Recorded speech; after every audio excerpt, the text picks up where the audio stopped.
all full of authentic points of view. Myself alone have at least 22. They come from the things that we have been through. Those things can either make or break you. Life is full of ups and downs. It's our choice to either smile or frown. Please choose to smile today, because it's one thing that's free to give away. People say that life isn't hard, it's what you make of it. But what if only struggle surrounds you? What can you take from it? Life can be hard and some things aren't fair. Please listen to others just to be aware. All I'm saying, you never know what someone's going through. Just because they look happy doesn't make it true. Hopefully this podcast will help you see you are not alone, you at least got me. We are more alike than you may know, but if we stay quiet, we will never grow. Don't ever give up, because you got this. If you quit, think of all the opportunities that you could miss.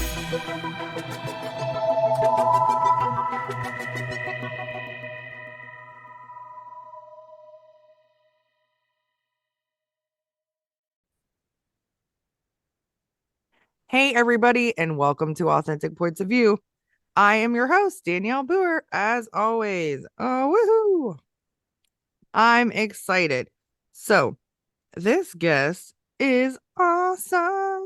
And she's a nurse like me. Well, I'm like her because she started before me. So, Karen Schaible. I know. I was going to mess it up. Save you. Thank you. She came to my rescue. Is a former RN certified what life coach, right? So, and she's helping people kind of like get their life back and not worry about dieting and all that stuff. And she helps people with intuitive eating. So that's exciting. I need to know as well. So, Karen, welcome to the show. Thank you. Yes, us nurses, we're out there. I'm retired, but still I was a nurse for 27 years. So I get what it's like to be out there. So yeah, thank you for letting me come in here and talk to the other women listening to us. Yay. Yeah, I'm excited. And so I've only been a nurse for almost 9 years. So 27 is like, wow, that's amazing. Great job. And thank you for what you do. And I find it cool because like you're in Canada. I am. Yeah. And chilly Edmonton. Oh, that's awesome. So you said, wait, is that the West or where are you? West Coast. Okay. Yeah. So but there's a lot of similar things in nursing, like even in Canada. So I was like, that's really cool. Because you and I talked off air before about the like bullying and nursing and different things. And I was telling some of my coworkers, I said, this sounds so stupid, but I was like, I didn't know it happened in other places. So yeah. It's all the same. I think a nurse is a nurse. Honestly, I do think that because I work with nurses all over and we all go through the same stuff. Oh, and that's a shame, but I mean, at least it's not, I mean, it's just, I don't know. Anyways, there's a lot of things that go on behind the scenes that people don't really know that can really play with you mentally. And so while you were nursing, and you had small kids, you were dieting a lot, which I've been there. How many diets do you think that you did? I mean, like on and off. Oh, you know what?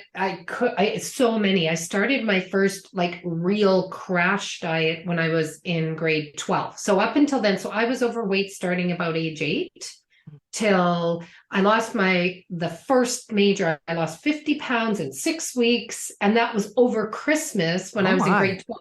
Yeah, because my grad was coming up and I wanted to look good at grad, diet mentality.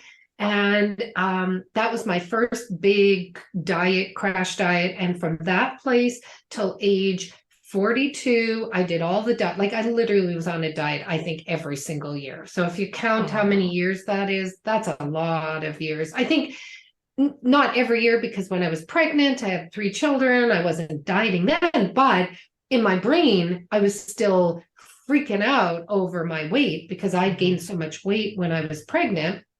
So I lived in diet mentality land, culture land most of my life. And then at 42, I hit a rock bottom. So I'd done all the diets and I gained and lost. Like I did yo-yo dieting for all those years. I'd lose it. But the problem is, this is what I really want to put out there to anybody listening is we can lose that weight.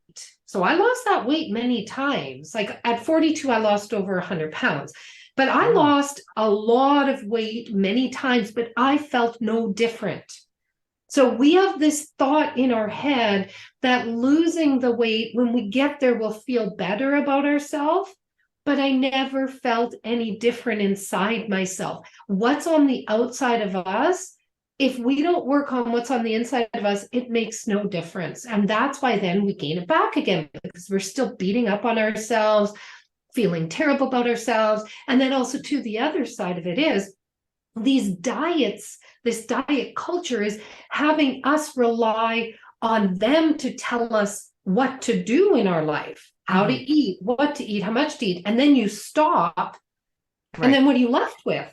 Then you're lost. Then you go back to the old way of eating because that's the only way you know. That's why I've gone to intuitive eating now, because intuitive eating is teaching yourself how to eat. Like as a child, they intuitively eat. If you leave a child alone, they eat when they're hungry. They stop when they've had enough. They know they don't like something. They know they do like something. Like it's trust. They trust themselves. They don't even know it, because it's innate in them. But as we grew up, a lot of us that are dieting, we've lost that. And now we're relying on this thing outside of us to tell us. So that's what intuitive eating is. But at 42, after all the diets I did, and I don't know about you, but with each diet, each failed attempt, I'd feel worse and worse about myself. And then we had nursing on top of it, being a nurse, and all the things going on there and some bullying, and then, not feeling good enough because of what's going on with me. And, my worth is tied to my weight, and my weight is influencing my worth, and I go to work and I don't feel good enough. Like it just is intertwined. And I hit a rock bottom and I was so depressed. And I knew I couldn't live like this anymore. And I actually had thoughts. We were talking about that one because you've been through that. And I had thoughts of ending my life. And I'm grateful for that moment, because that moment changed my life. In that moment, I decided I didn't want to go that path. And so I stopped dieting, which I thought I did. I did for the most part. And I went and I found a group coaching program that worked on me, inside of me, like my worth, my self-esteem. And I lost that weight. That's when I lost 100 pounds, because I wasn't emotionally eating anymore. I was a big emotional eater because I couldn't handle my life. And I had enough confidence to leave my marriage. But as the years go on, so I lost that weight, and I worked at the bariatric clinic, helping, sending people for surgery. And I felt so, I couldn't work there anymore because I saw they're going for the surgery, but the surgery is only a tool. If you don't work what's on inside of you and know how to look, like to eat for yourself, that tool never works. So I left there, and that's when I got into doing this. But I know I'm yakking lots, but so yesterday I have a coach, and I always prided myself on, I taught myself how to be an intuitive eater. And I thought I was an intuitive eater, right? But what ended up coming up is, and I want to share this because of how such the diet culture and mentality has such a hold on us, that I thought I was, but yet I still was holding on to this need to maintain my weight. So, and that is because diet culture, right? Your worth, if you're not in this box of what they think you should be, like what society thinks we should be in, how we should look, then you're going to be judged and picked on in that. And then that, I was bullied as a kid. So that felt unsafe to me. So that was the other thing I learned. I had a lot of trauma going up because of my weight. So my need to hold on to the weight I'm at now is just keeping me safe from being traumatized again. So that was one thing. But then she brought up you holding on to needing this weight isn't intuitive eating, because what would you do if the number went up? And I said, well, I wouldn't eat as much. I change how I was eating, in a sense, really watch what I was eating. That's not intuitive eating. Intuitive eating is trusting in your body, listening to your body and what it needs. So I was like, oh, well, more work to be done. So it's totally, this is what I'm passionate about. But in relation to all of this, especially for nurses, is there first this need of needing to lose weight, or that focus on food and weight in your body because of your fear of not being accepted, right? And is there some trauma going on there too, that it's keeping you safe? So, it just to start thinking, that's how we gain that awareness to then know what direction do we go. Yeah, So so that's like is a lot with me. So so I oh boy. I have I don't even know if I've done a lot of diets. I don't even know what I've done. But so one time when I lost 60 pounds, I wasn't on a specific diet. I was just eating healthier. And then I was working out like 400 times a week. And to the point where I was like obsessed with it. And I like almost passed out while I was working out. And this was way before I was a nurse. And one of the ladies was a retired nurse. And she was like, I still was gonna go to work because I was a single mom. And she was like, I'm on the ground. And I'm like, I gotta go to work. And she's like, yeah. no. And I was a waitress. And she's like, you can't even stand up. I'm like, ah. And I had an ear infection, which is a lot of I have dizziness like chronically, and I think it's my ears. So I just went to the hospital yesterday. They did not check my ear, but I think I do have an ear infection. Yeah, but it's okay.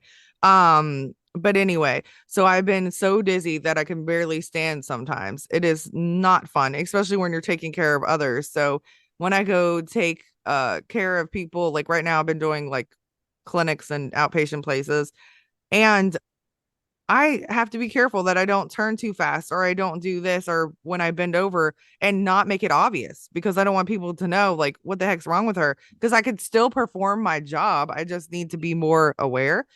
But with weight wise, I have been all over the place. And so I started doing this business. It's like network marketing, where you sell like products, right? And they're supposed to be all natural and blah blah blah. And if any of y'all are listening, sorry, but come on, it's hoopla. So I started doing the detox tea, which I sold it like I was doing well. And it does help you, but you have to keep doing it. And then I was taking pills on top of it. So I lost weight, and then I left the state, came to Georgia, and left my ex-husband, which was still my husband, of course, at the time, and lost that business or whatever. So I stopped doing that. And then I got even heavier than I had ever been. So I got almost up to 300 pounds. And when I look back, I'm still like, and I'll talk about that in a second, but I'm not almost 300 pounds right now, but I'm still like way heavier than I need to be. But when I looked back at pictures, I was like, holy crap. And I had a lot of trauma. I just left my like my son, my bonus son, and my dog and my businesses and my house that I fought for to get, and all this stuff. And I was there for 11 and a half years, and I just left like because of the craziness that was going on in my house. And I just took off, and that was gone. And so and I had worked in the same hospital for 2 years, and it was in the town that I lived, so I knew a lot of people. My kids were playing sport. It was just a lot. So I gained way more weight, and I was miserable And then, um, so that the last time that I lost weight, I met my boyfriend and he's like very healthy and we're still together. But he's very, very healthy. And he had never been with a bigger person. So you have this like, even though he's not saying anything and he doesn't say anything about my weight ever, I had this like shame, like, oh my gosh, it's embarrassing. Like we go to the gym and he's younger than me. So people would make fun of him because of me. And it was sad and I felt horrible. And and I wasn't even doing the right things at that point. Like I was losing some weight, but it was like again, who knows what I was eating. Like one time I tried keto, I was in the hospital for 4 days because I did it wrong. So, and that's what this time that well, the last time I lost weight. So anyway, I mean, like it was just a mess. And then finally I started going to boot camp. And so they taught me about counting macros and stuff.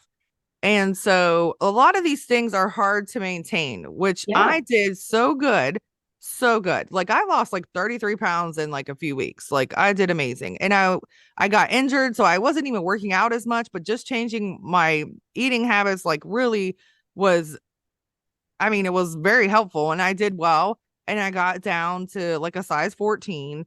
And I Mhm. was like in a size 22, 24 before that.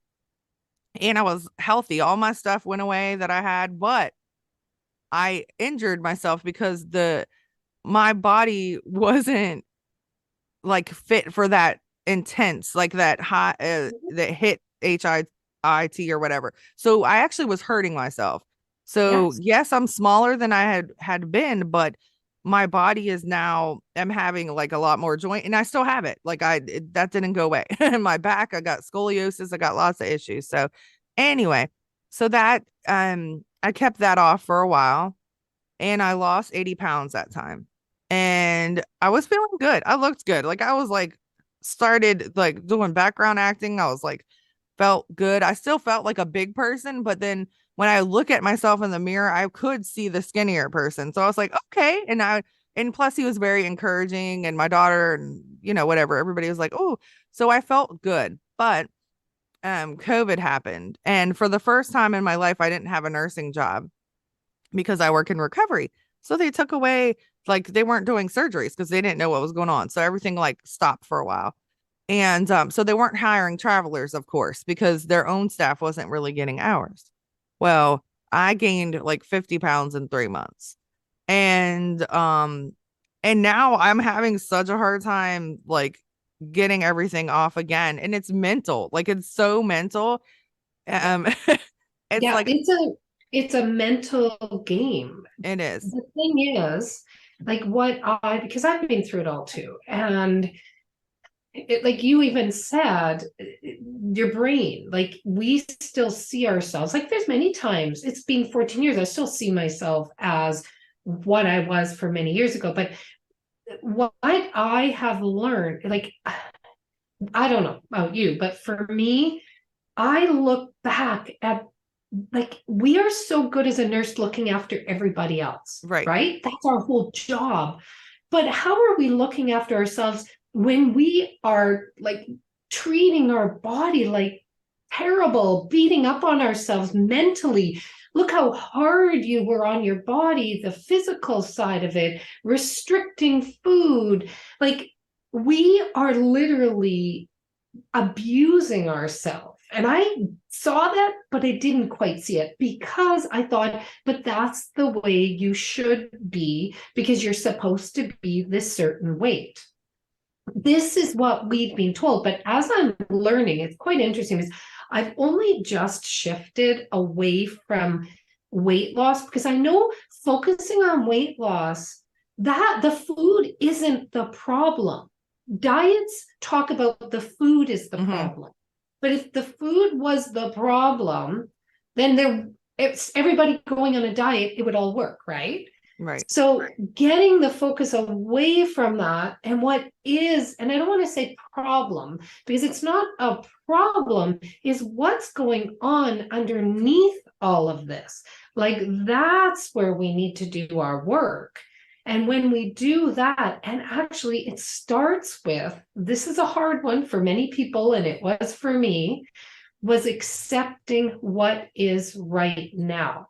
Because what if we don't accept, and it might not be even accepting, but being neutral at least to where we are right now. Because if we aren't, I know I've done this to myself, is then we're beating up on ourselves for being right where we're at. So let's say my weight right here, right now, my brain is, I should lose 10 more pounds. This is just a brain, right? Stories my brain tells me. And I'm mad at myself for being where I'm at, beating myself, being hard on myself, not accepting or even being neutral where I'm at. And I'm thinking, if I'm hard on myself, then I'll get myself to do something. It never works that way.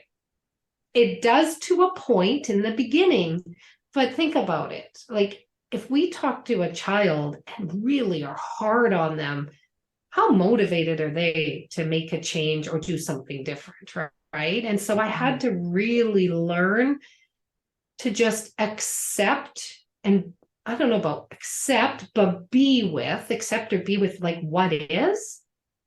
And then it takes, like, it's such a stressor on your body when we're beating up mentally on ourselves. And stress, it's Right. it does a number. Cortisol and all that stuff. Yeah. Oh my goodness. So Yeah. we are doing it to ourselves, but Right. this diet industry culture has taught us no other way. Like, I just Yeah. like these things I'm learning and have learned, I'm like, like, why didn't I know this earlier? Yeah. So the hard thing is that, like, I think the hardest part for me is that um I know what to do, but I'm also older. So now I'm 40 and I have joint issues. So like when I go for a hike, I feel like my leg is about to be ripped off or whatever, like I just have a lot of pain. So, and I'm not a medicine person. I started taking turmeric though. But like that's the hard part, is that I know what to do, but I just am not like, and I was vegetarian for a while, and I made a joke because I don't know if I told you that I was doing stand up, but I made a joke about how like uh I gotta remember it. So all my jokes got lost. True story. Because my phone stopped working, and all of them, all the recordings and all the written jokes were on that phone. But anyway, so basically the joke was like, oh boy, about okay, so like people say, oh, they're like, I'm like, people say that vegans are just mad, and I'm like, they're angry because they miss meat. And I was like, I'm angry because I gained 10 pounds since I became a vegan. But that's true. Like I did. So I started like I cut out the meat because of the inflammation, because my joints are really like, yeah. So I cut it out because it does help. I actually had a lot less pain when I cut out the meat. But I wasn't getting enough protein, and then it's just a mess. But anyway, so but then I was eating more like pasta and rice, which I need to cut out. That's the problem. It's a balance. So It is. basically when you say like intuitive eating, what does that do? You mean you can eat whatever, but you just know when you're hungry or you're full or whatever, and like when to stop? Is that what that means? Or how to explain it a little bit more? Yeah.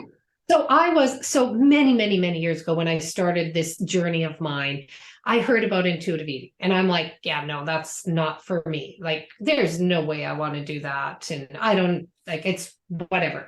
But what and how I became an intuitive eater, but it's a journey. So I don't know, when I thought of intuitive eating, it's something you have to do. Like, this is the way it is. It's not rigid, not like diets. This is a learning what it is yes, you can have whatever you want. And our diet brain goes, oh my goodness, I'm gonna gain all this weight, right? Because we haven't allowed ourselves to have a lot of foods, like, because you're not supposed to. Those are bad foods, right? Yeah, right. Don't have Carbs are bad. Carbs are bad. But guess what? For some bodies, maybe it is. For other bodies, maybe not. So what intuitive eating is stopping the food police, all the rules. And initially, when you let yourself have these foods, yeah, you're going to eat more of them. because you've restricted them for so long. But there's no such thing as a bad food. The only bad food is one you don't like. So you allow yourself to have them. You give yourself permission to have them. And I guarantee you, I did this too. You eat way more. But when you eat it, you sit and you pay attention when you're eating it, being mindful when you're eating it. Because most of us, when we're eating, we're doing lots of other things. So we're not even paying attention. Do I even like it? So what happened with me is, so let's say ice cream. I used to love ice cream. And I thought I loved ice cream. So in my old dieting days, I couldn't have it. But then when I had it, wing, I'd eat it all. But I guarantee you, this is how I learned that I really don't like it that much. I like a bit of it, but I let myself have it and I ate a lot of it. But as I sat and ate it, I realized the first couple bites tasted good. And then after that, I really didn't need it anymore. And then I ate less and less and less of it. So it's learning what foods you like, what foods you don't like, how it feels in your body. That's about the intuitive thing. No rules, just like really, like, what is it? Like a child, they have given themselves, like, if a parent isn't monitoring, like being rigid with the food, but letting them give it a try. Like my grandson, they're so good with him. They'll give him food, and if he eats it, he's only 2, but if he doesn't like it, he'll like not eat it. So I grew up where no, you need to eat it all. Right. I don't care if you don't like it, you eat it. So I didn't learn, do I actually like it or do I not like it? So it's actually relearning how to eat and relearning what I like to eat. And I guarantee you, when you start doing that, and then you really pay attention to, am I really hungry? And learning like your body cues, then you eat, your body tells you when to eat, and really paying attention to how much do you need to eat. The only tricky part is like the emotionally eating can come in a bit, but I've really been very mindful. Like I know when I'm wanting to eat, when it's emotional eating, because I've got this urgency. So then I know, okay, when it feels urgent, that's my emotional eating. What is it I'm needing in that moment? Because I grew up, I turned to food to cope in life, to help me feel better. So it's what can I do to help that coping, help myself feel safe, feel those emotions. But the other times it's really about just being like trusting yourself. Like the diets have taught us not to trust ourselves. The diets have taught us trust them. They know what to do. But honestly, has it worked for us? I don't know about you, but I'm like I said, I don't know how many diets I did. It never worked. But it's fear of doing that, because then we are so, like I said, tied to our value and our worth is in what we look like. Yeah, absolutely. Like when I started stand up, I might have even gained weight since then. I don't even know. Look at, see, uh, but when I started stand up comedy, I was so worried about, first of all, I was nervous because I had a fear of public speaking. Second of all, I was the only female sometimes, and I'm big. So I kept worrying about that. So I wore all black. Like almost every time I went up, I would wear all black. Like this, wearing a color is new to me. I don't like, I've done it when I was smaller, but I don't like to wear colors a lot because I feel like you can see more of myself. But now I'm like, whatever. And with me being a life coach, I have learned to, not that because I need to be healthy, number one. So me needing to get this weight off is not because I don't look good this size. It is because I'm literally think I have sleep apnea now, which is dangerous. I wake up like, and that's not good. I can walk like, but actually sitting down makes me more stiff, to be honest. But I mean, I can keep up. Like I run circles on people, like, and it's funny because they look at me like, what in the world? But then later on that day, I'm like, holy shnikes, I feel like I've been hit by a bus. Like it hurts. So I can do it while I'm doing it, but there's so many other things, like my GI issues are back. Like, so I need to take care of myself because I want to live a long life for my kids and for me. You know what I'm saying? Like, so that's why.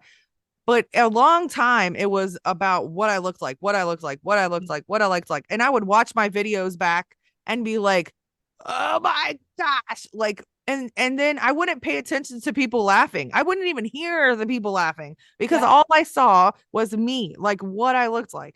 And that's not the way to be. And so I've gotten better with it because, like, now I do the podcast, and so I could see myself, and at first it wasn't video and then it was video, and now I don't pay attention to what I look like when I like when I edit or look back at the YouTube. I'm like, okay, like whatever, that's just me, but I'm a good person. And so you have to think about like what value you have and like what do you bring to the table. And Yeah. I have a heart of like gold. I love people and I will do anything for anyone. And I am such a caring person and I can hopefully make you feel better and I could be there for you. And so I'm supportive. I'm all these things, right? And so that doesn't define like who I look like on the outside doesn't define that. Like, and I've always said that though, even when, I was like so upset about how I looked, I would say, listen, I could lose a weight, but if you have a stank attitude and you're not a good person, you can't just all of a sudden become a good person. It's very hard. It's, like it's harder to fix those things to fix the outside appearance. So the other day, oh my gosh. So like I've been engaged for a long time. I don't talk about it because like at one point we split up. But like, so we, my sister's here and she's the one in nursing assignment in Georgia. So for I don't know where it came from, but anyway, I had a wedding dress. Okay, I gained again. I told you I gained so much weight. So this wedding dress is a size 14. No, I'm not close to that. So I said, I'm gonna go. I just talked to my sister about it. I was like, well, I kind of want to look, and she was like, oh my gosh. So we went, and it's really cool because we weren't really. She's my half sister, so we never really lived together. So she went with me, which was such a good feeling. So she went with me and she never cries. Okay. She's not an emotional person. She probably can hear me upstairs, but Yeah. she's not emotional at all. And so I was like, I was so nervous going. I'm like, I don't really know if because what I want, I don't see myself being big in what I want. Like that's my whole thing. Like the dress that I love. And I'm like, I want a mermaid. I want this. I want that. I don't see myself at this size looking good in it. And so I was like picking out stuff and we set the appointment and I was like, I don't want to do it. I'm nervous. I just don't want to. And I've been married before. Okay. So I've worn dresses before. Like it's not that big of a deal. But when I went, the ones, I mean, immediately it was so crazy. Like the plus size one that I loved was on a mannequin. And my sister's like, oh my gosh. I'm like, the one that I wanted. So we got that one. And then the second one she found, like the one that I wanted. I don't even know. And she's like, oh, look. And I'm like, what in the world? So there's a few. And so, like, I tried on the first one and I looked beautiful and I felt beautiful. And so, like, but I said, oh, this part of my stomach and blah, blah, blah, like the thing. And so my sister's like, oh my gosh, that's stunning. Like, I love it. And so I put on the other one. I didn't even get it all the way on. And I went, uh-oh, I don't know, guys. I think this is going to beat the other one. And so the girl asked me, what do you feel like? 0 to 10. Like, we do that in the pain scale, but this was how good do you look? And 10 is Yeah. good. And I was like, oh, a 10. And I Yeah. felt proud of myself because I wasn't worried about that, Yeah. like I wasn't worried about like those things. I was like, oh my gosh, I look like a beautiful woman. It doesn't matter what size I was. But Yeah. the second dress, I looked like a princess. I was going to say a freaking princess. I was so like excited. And the crazy part is that it's more revealing. And my sister's like, you look more comfortable in this than you did. And I did because Yeah. it was stunning. Like I looked so good. I felt so good. And so what I'm saying is to everyone is that we don't have to beat ourselves up, because no matter what you look like, again, it's about health for me. That's why I want to be smaller, because I want to be healthy. I want to be able to go hiking and not be able to walk for 2 days. Literally, I went hiking and couldn't walk for 2 days. That's not good. That's not normal. So, I want to be able to do the things that I could do before. That's why I want to be skinnier and healthier. But I saw myself as a beautiful, like, and I said he would like be so excited to see me in this, and it wasn't about the size. So Yeah. I'm like, You what Karen, you yeah, feel it, right? yeah, you do. And Yeah. what we're saying is to everyone is that, you know, mentally, that's the hard part. Yeah. Once you tackle that and that, I'm proud of myself, no matter, even if you're working out or you're eating healthy or you're doing intuitive eating, we take steps forward and we take steps backwards. Yeah. Yeah. You can't beat yourself up, but you just got to adjust and then just keep going. Right. And so, same thing with me. Like, I know what to do. I need to do it. And I will talk to you about your whole, and also, Karen, your intuitive. We'll talk off Yeah. air, and I'll Yeah. probably hire you as a coach because I need help. But the point is, like, don't beat yourself up because you're beautiful. Because when I look at my face, even though it's bigger than it has been, I have beautiful cheekbones. I have pretty eyes. I have people always compliment me on my eyebrows. There's so many different features that you're just gorgeous. You don't have to worry about like the Yeah. outside things. Work on the inside. And like Karen said, when you do, you're going to start to see everything else just get better around you. And Yeah. that's what you're teaching now, right? Like, it's just, Yeah. it's awesome. What I learned, like I talk because I've been through it, is if you don't, like, we think about, okay, how we look extra weight, let's say, right? And we're going to beat ourselves up. And then when we get to that weight, we have this fantasy in our head that everything will be lovely. But guess what? If you're beating yourself up this way, you still beat yourself up, because then, oh, look at my wrinkles. Oh, I had surgery on my face. Oh, look at this. Like, you will keep beating yourself up and you will never feel good enough. Right. And I've been like, I still have moments like that. I'll still look in the mirror and I'll go, oh, look at these wrinkles. But then I'm like, does that really do any good? Is it going to change it? Right. So it's that we have to, like, feel on the inside, like mentally work on feeling good about ourselves, whatever way we are. Like, and that's what I say, like accepting and being with what is, but also treating ourselves like we are matter, right? Like when we're beating ourselves up and hard on ourselves and worried about, like, you were talking about worried about other people, what they are Absolutely. thinking. Like, I lived my life like that. I still at times do a bit.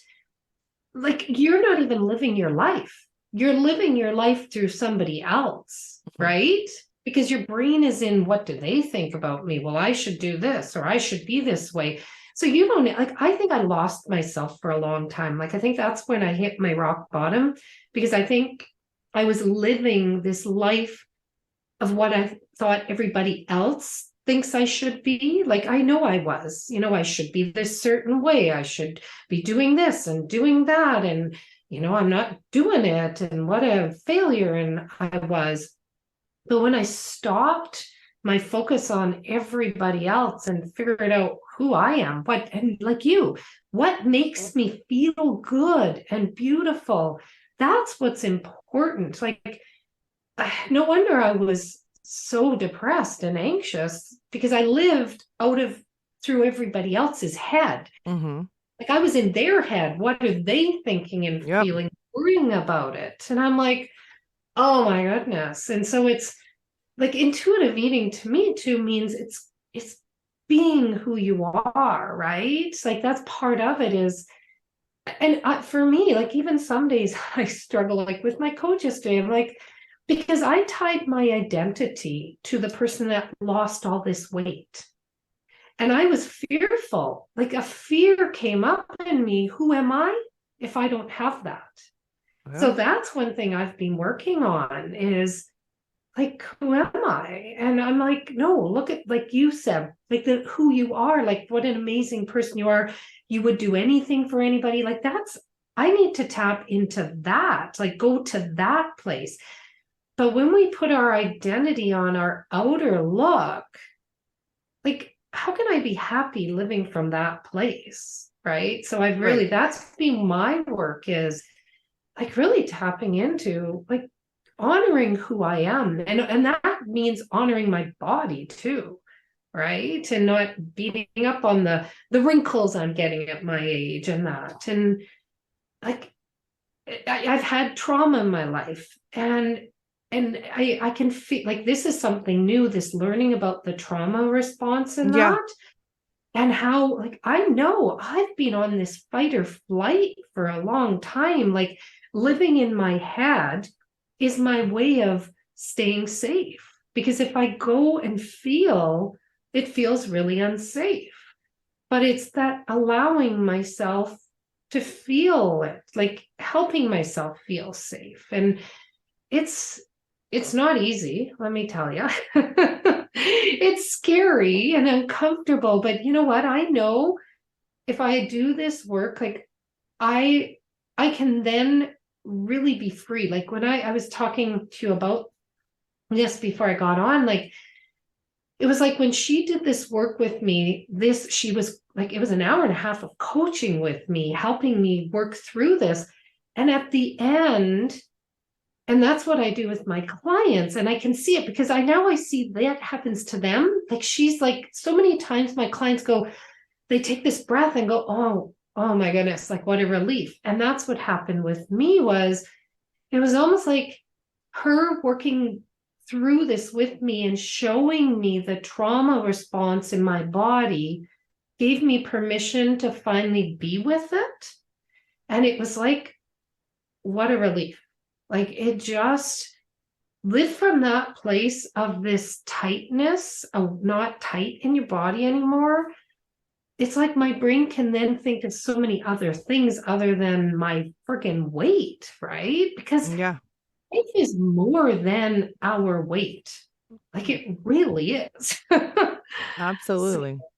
yeah, Wow. but we get so, I don't know. It's such a interesting concept, this diet culture that we are so caught up in. And I love how you've let that go a lot about not worrying about what other people think of you in regards to the weight, because who cares about anybody else? Like what is the best thing we can do for ourselves, right?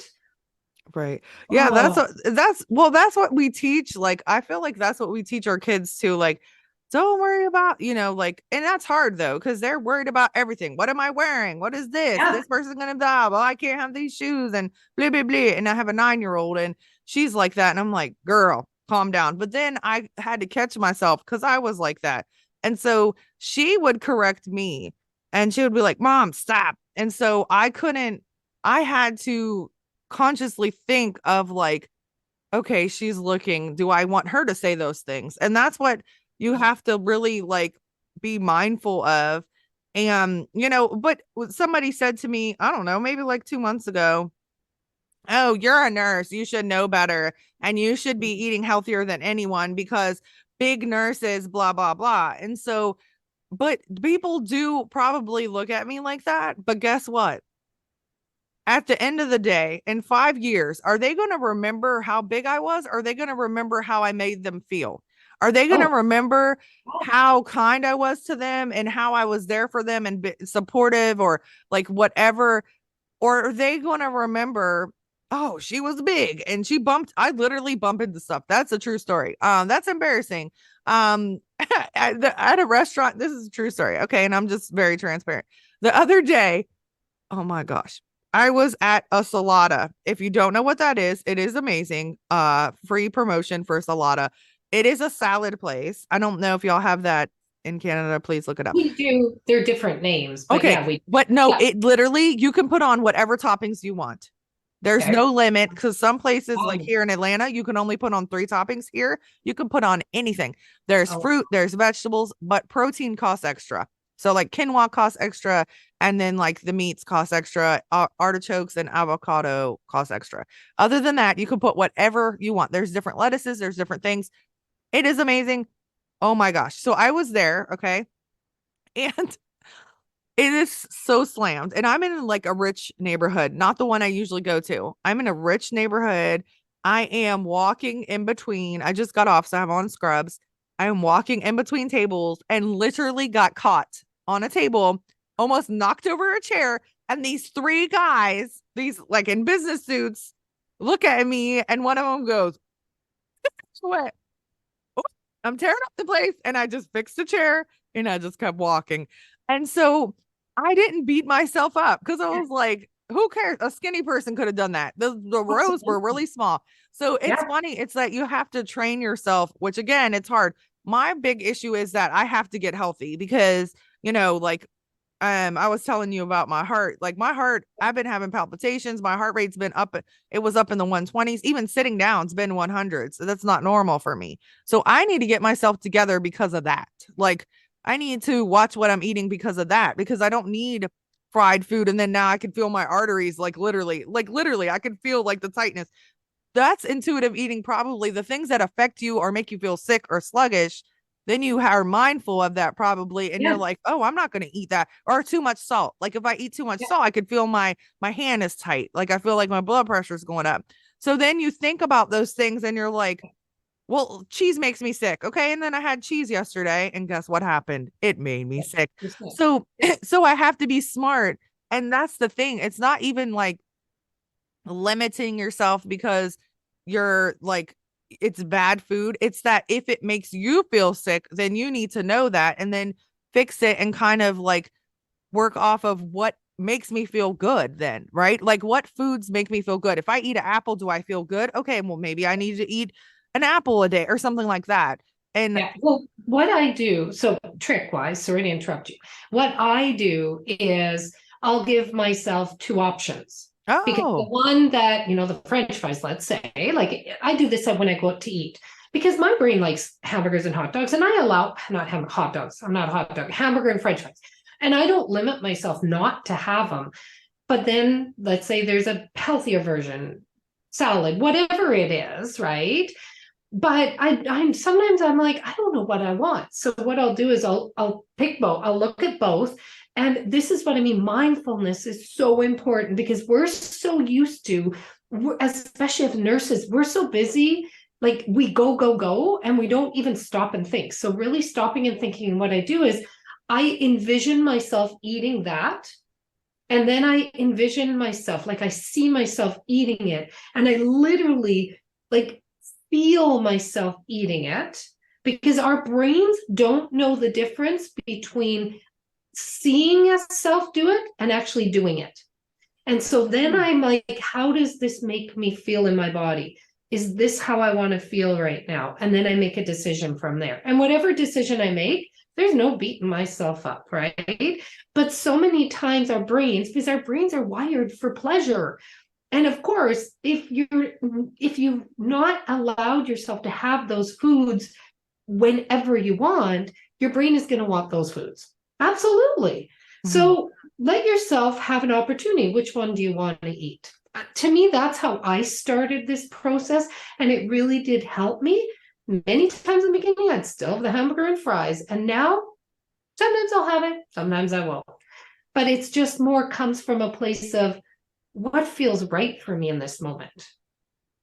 Yeah, that's a I don't good know if point. that's helpful. No, I like that. That is. And a lot of coaches that I have done their like I don't even know. They have like a week, not a seminar, but those like things that they do like a week, Monday through Friday and stuff. Challenging. Yeah, the Yeah, so challenging. Yeah, so yeah, I have done some of those and they say the same thing. You have to like envision and imagine yourself, and that's with anything. So yeah, like whatever, like say for instance, like if you like think like, okay, well, I want to go, say, for instance, you want to go waste money on something you don't need, but then you want to be a millionaire. So then you could think like, okay, so if Yeah. I bought this, is it going to help me or is it going to, so you have to envision it Oh, and yeah. think like, oh, well, no, that's not necessary. I'm just going to waste the money and blah, blah, blah. Or can I, put it in the invest or whatever, you know what I'm saying? Like, Yeah. so that's with everything. So I really like that. And it's really helpful because I think again, like just really thinking before you do stuff, which also we tell our kids, is hard for me because I'm very like ADD. And so I was very impulsive or not. I mean, I actually am the opposite too. I'm very indecisive. But I sometimes like if I wanted a haircut, I would have to get that haircut today. Like I would be like, I want to cut off because I was a stress hair cutter and a stress eater. So I'd be like, if I went through like a breakup or something happened, I'd be like, I need to cut all of my hair off. But I had to do it that day. And if I didn't Mm. do it that day, then the next day I'd be like, oh, thank goodness I didn't do that. Or if I did do it, I'd go, oh no. Like I just literally saw the shop that this lady messed up my head so bad, burnt the back of my head. It was bad. And but it was like that day. I had to get it done that day. So I didn't find like a really good salon. I didn't go to the normal place because they Yeah. needed an appointment. I went into a place you can walk in and then after that regretted it and was like, I look a hot mess.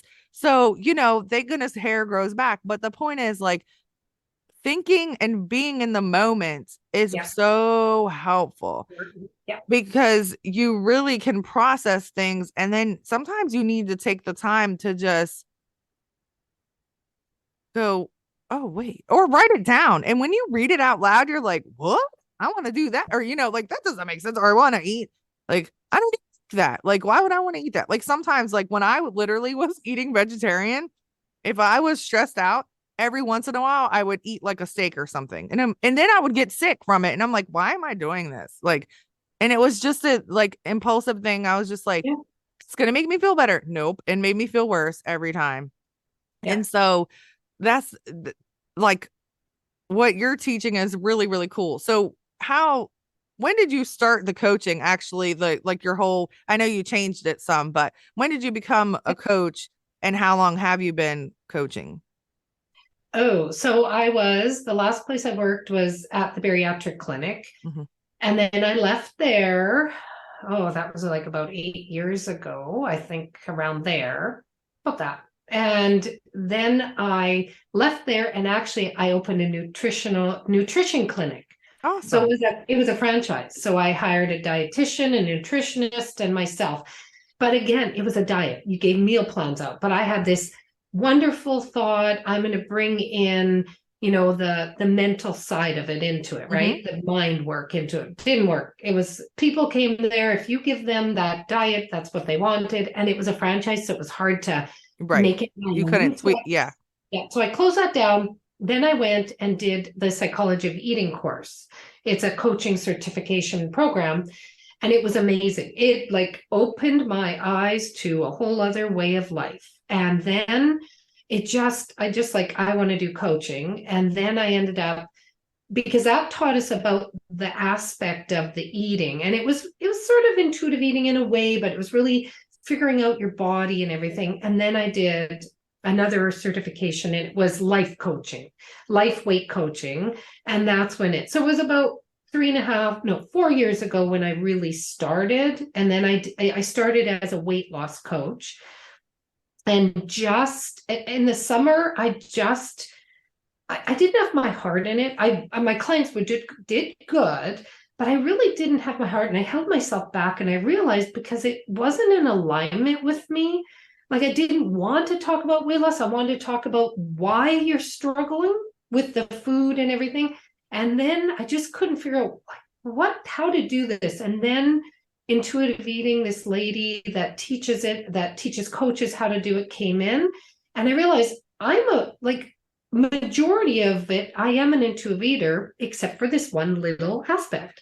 So she's helping me work through this aspect. And then I am like, I can fully believe in myself that this is what I want to teach and this is what I teach. So, but I never will be, and nothing's perfect, right? Like I don't expect perfection. I know there'll be days where I eat what I eat and I maybe aren't following it, but it's never, nothing is ever, there's no perfection. There's no such thing as perfect. Like, and I think, I don't know about you, but the diet mentality I brought up in was it's either all or nothing, right? We're either all on a diet, all in, or we're totally not in.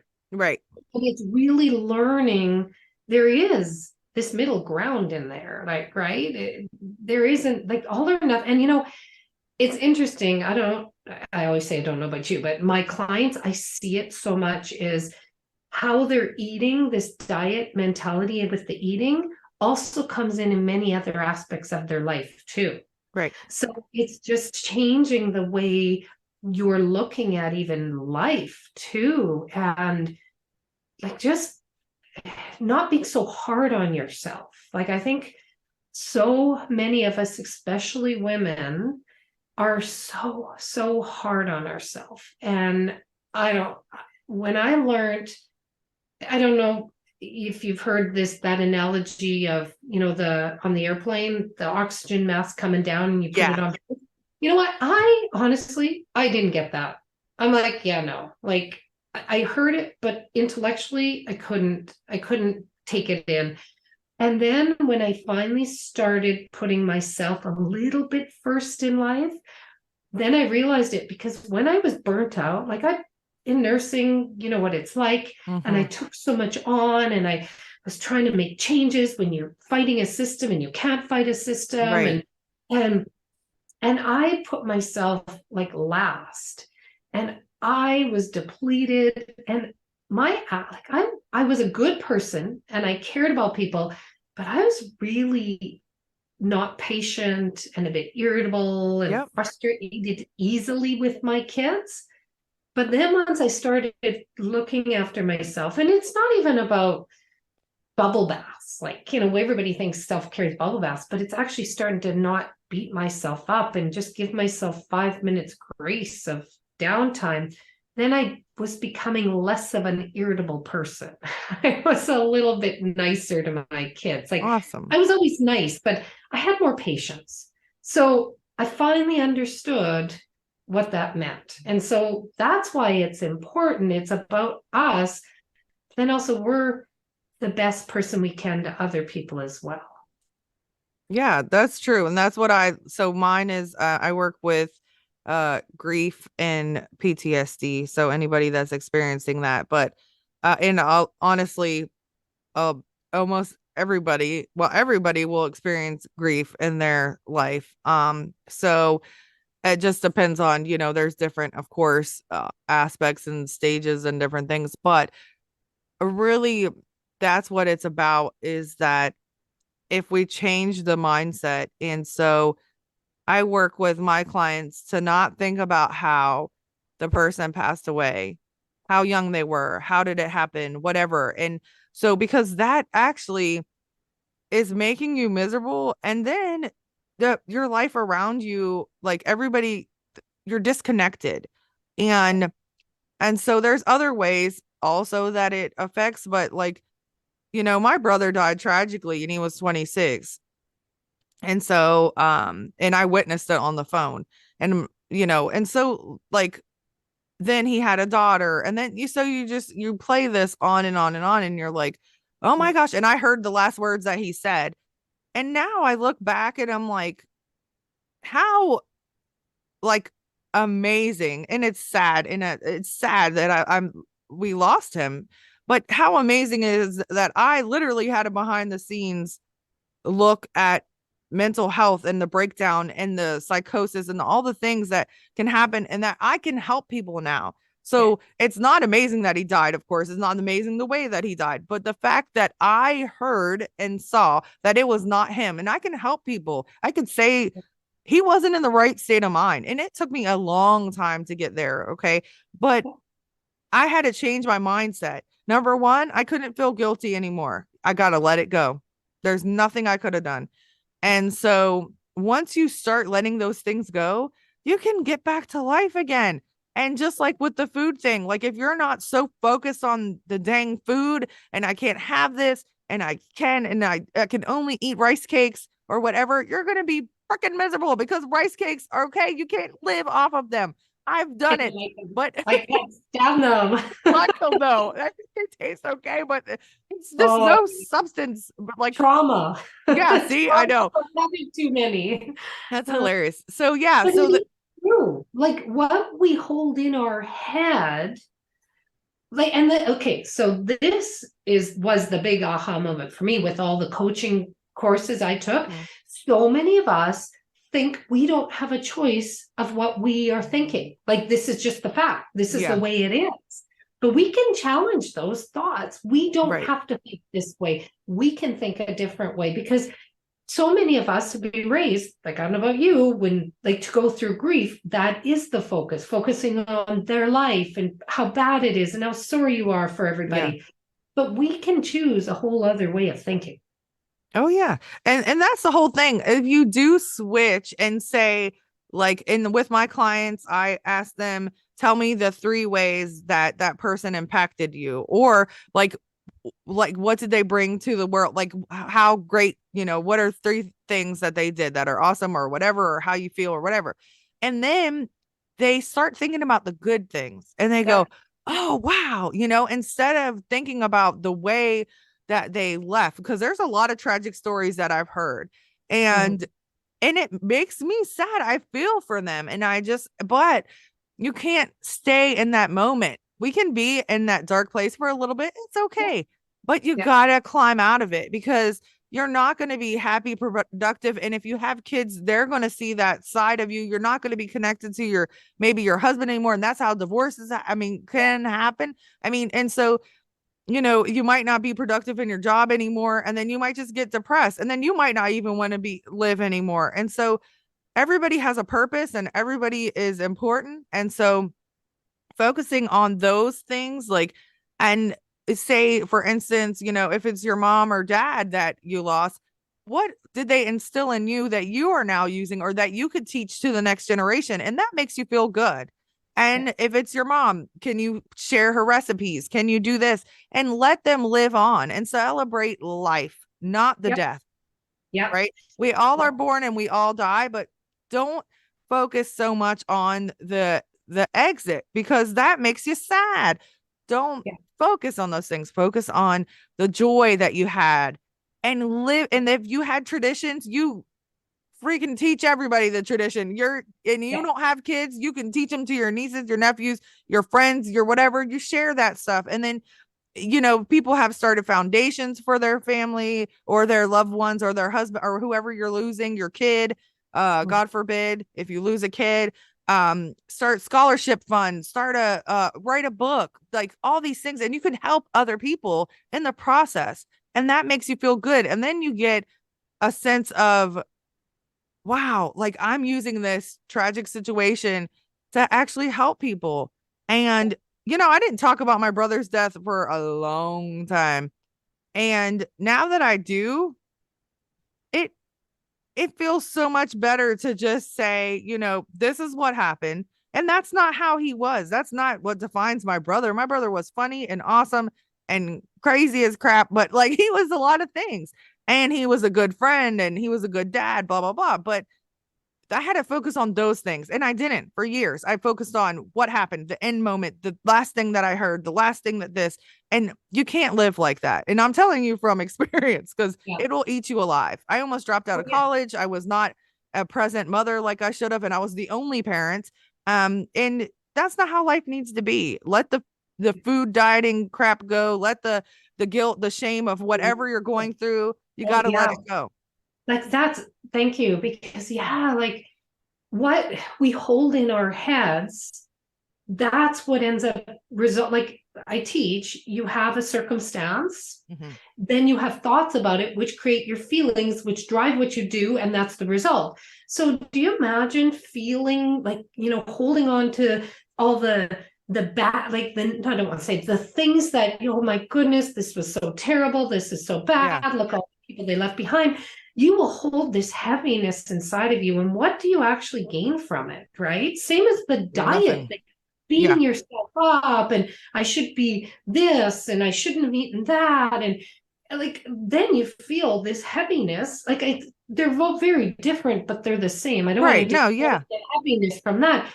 But what you hold in your head, if it's feeling so heavy in your system, how is that helping you? And I'm not saying just stop it. It's not easy, No, right? You said it not. took you time, but allowing yourself to move into that space, like just being kind and gentle. And that's where the self-care comes in, like being kind and gentle and going, okay, I'm okay now. It's, I can move on in a sense of thinking some other things too now, right? Like Yeah.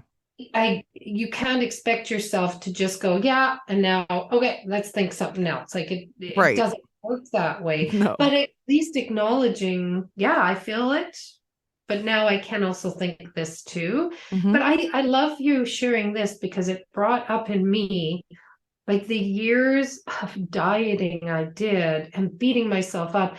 And my focus, yes, I love my kids. And I always thought my focus, my whole world is my kids.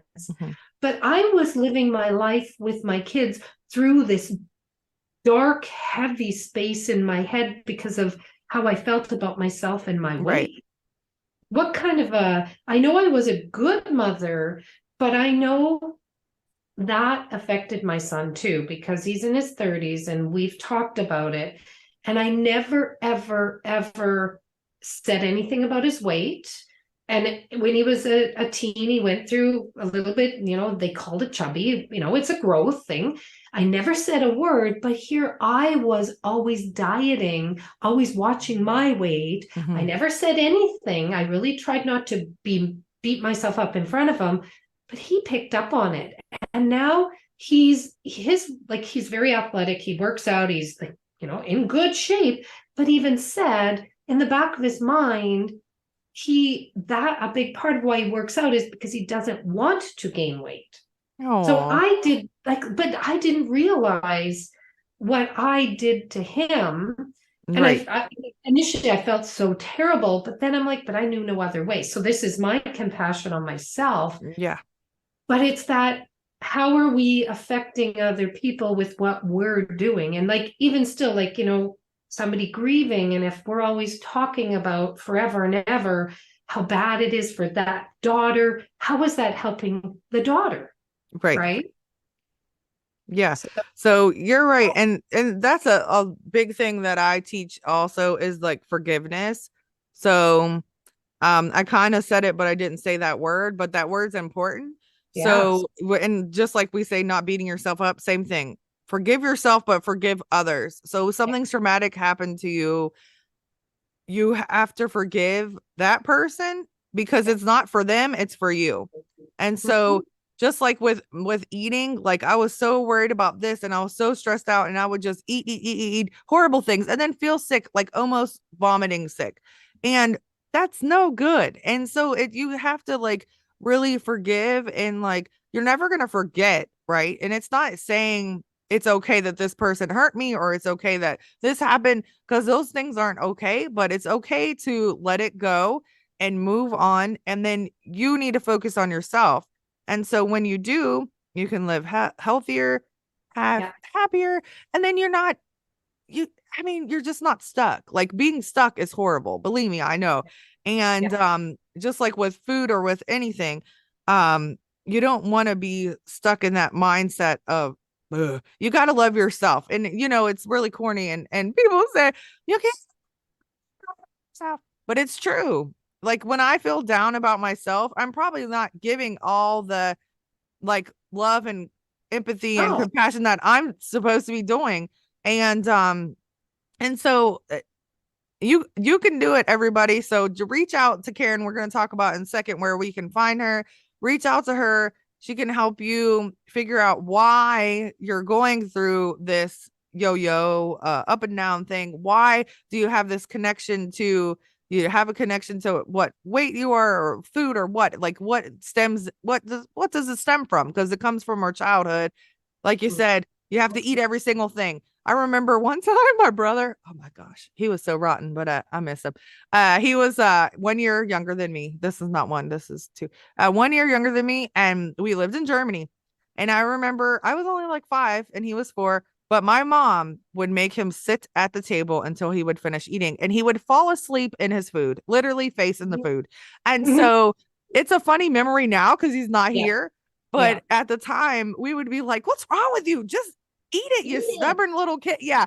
Yeah. And so he just didn't like it. And so, but like you're saying, like he knew he didn't like it. He didn't want to be forced to, but we just thought he was just being stubborn because he wanted dessert. And they would say, "You can't have dessert if you don't eat this," So it's just like, it's funny how we like, things are just so correlated. But like, if you're always taught you have to eat every single bite, I have that thing in my mind where I'm like, I don't want to waste money. I don't want to waste money. I spent $16 on this meal and I'm gonna have to eat every single bite of it, even though I'm extremely full because I don't want to waste money. But oh well, who cares? Like, Yeah. that's it. You can't. Or you take half home.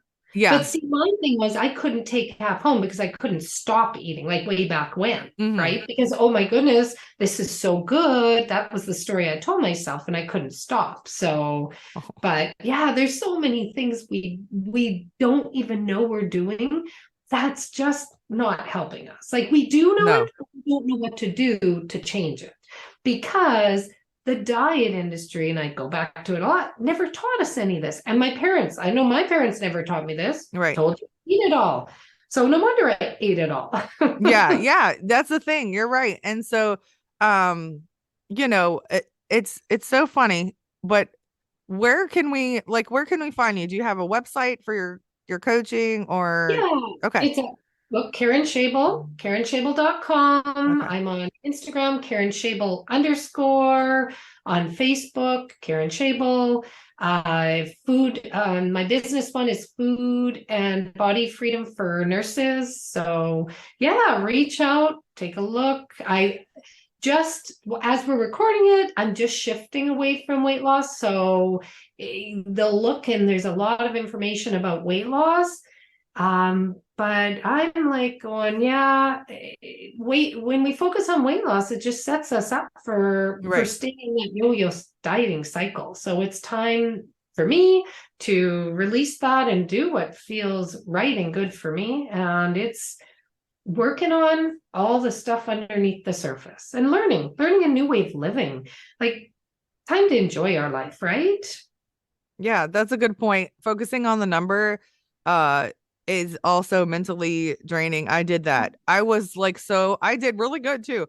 Every Monday I would weigh in and I didn't lose. I'd never ever had gained a pound. I always was either even or lost. But it was like a mind thing. Like it was like if I would have gained, I would have beat myself up so bad. I would have felt horrible. And it could have been like point 0.2 and I would have been like, no. But I mean, if you live by the number and like I counted calories for a long time and then the macros and weighing crap and blah blah blah. I was only allowed to eat 30 pistachios. I know that to this point. And I had everything down to a science. I was allowed to eat, I had to have 3 boiled eggs, but I don't eat yolk, so that took away some of my protein and then blah blah blah blah blah. It was just a It's a mess. science. You know what? Dieting is a science experience. But guess what? We were brought on this earth not to be in a science experience. Yeah, true. Right? Yeah, that's So, right. So yeah.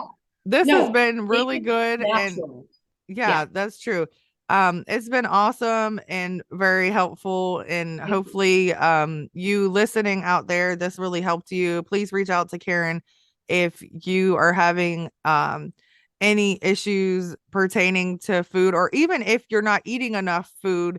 And there's a lot of people that talk about anorexia, bulimia, those things. They have that thing about food, but it's the opposite way of and so but they want to lose weight, but it's like unhealthy, like food is like not good, like and so um I don't know everything about it, but I know people that have struggles with those eating disorders. But if you really just want to free your mind of those thoughts surrounding food, talk to her and see if do you do like consults like I do Oh, like a okay. yeah, Yeah, so free. There's no obligation. I'm not a push. I never push because it's got to feel right what yeah, I'm doing, and I have to feel right for them. I have to be the right person, the right fit. So really, absolutely. I encourage people to get on a call, talk and find out, is this the right thing for you? Because doing something just because, again, you have to do it, never works long term. You've got to have it, like, it's got to feel right to you. All right. Absolutely. All right. Thank you. Thank you for letting me come in and talk to you. Of course. You're so awesome. I really enjoy speaking to you. I love your energy, and I'm really proud of all the progress that you've made in your life, and just like being honest about and sharing your story, and just being honest and saying like, hey, I realize that, I still need to work on this as well. But that's a great thing about life coaching, is that every single client teaches you something also. So you learn from every single person, and you grow with them. Like, you're teaching and you're helping, but you're also like growing as a person and as a coach in the meantime. And having a coach, I have a coach as well. And so like, it just proves that coaching really does work. It's really therapeutic. It's very beneficial. And no matter what the coaching is, it can help you get back to just, again, like living healthy, happy, being successful, and whatever success means to you, and just moving on, and just, and living again. Sometimes we don't live. We're just floating by like, meh. And so it's important to live, but we're stuck in our head. That was me for so many years, stuck in my head, not living. So it's time to work on all that in our head, and like I talk about body, but just enjoy, come from inside of us, like enjoy, know what really like happy feels like. We can be happy. Yep. Absolutely. Well, thank you so much. I'd love to talk to you again in season 3, and just see how you're doing with your coaching and everything. And I'm proud of you, and thank you for sharing, and you're so awesome, and you have a good day. You too. Thank you, everybody. Bye. How cool is that? So Karen is an amazing person. She has such a great personality and good energy, and and we're both nurses, and so she just wants to help people, and that's the same thing with me.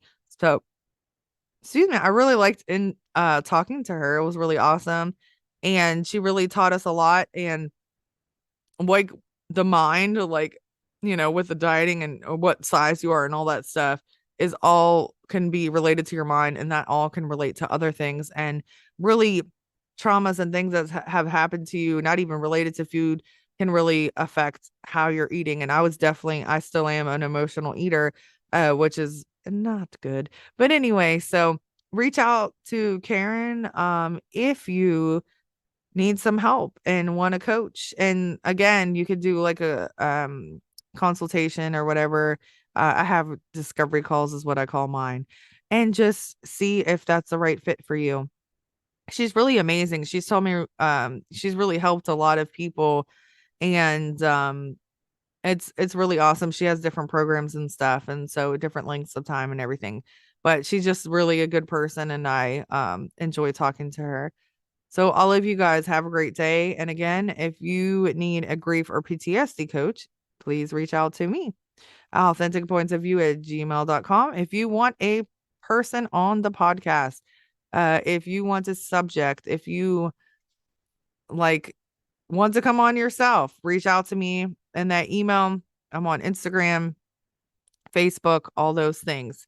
So just reach out to me and see what I can do to help you. Okay. I would love to help you. That's something that makes me happy. That's something that, I really look forward to, is being a part of people's journeys and healing journeys. So thank you guys. I will see you next Wednesday. Bye.